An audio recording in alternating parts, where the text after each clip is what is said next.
Welcome, everyone, to this episode of Mediate This. Matthew and I are just going to be picking up our conversation right where we left off.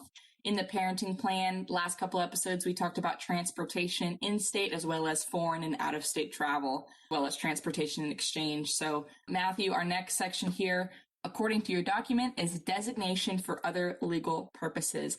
Walk us through what this section of the agreement is, what it does, what it's for, and everything that it tells us.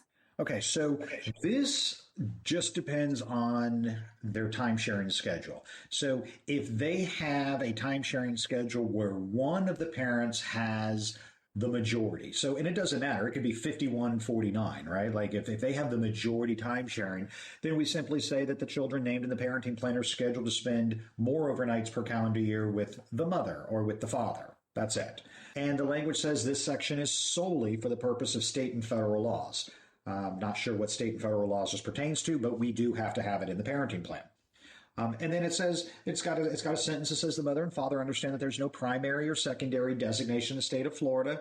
And then it talks about the Internal Revenue Code. So this section specifically excludes any rights or obligations under the Internal Revenue Code. It's just a general section or general sentence that says this doesn't have to do with the tax exemption, because we deal with the tax exemption with child support in the mediation agreement. Okay, so you read here the sentence that says the mother and father understand that there's no primary or secondary designation in the state of Florida. Correct. Is that true for most states? It just depends what their state laws are. I don't know, every single state if they've gotten rid of primary and secondary designation.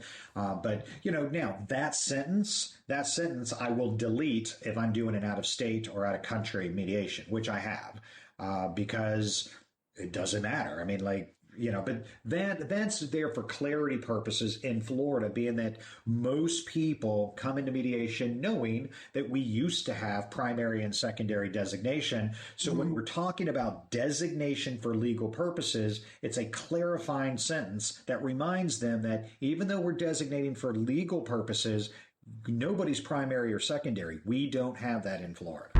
Hi, my name is Sydney Mitchell. Hi, I'm Matthew Brickman, Florida Supreme Court mediator.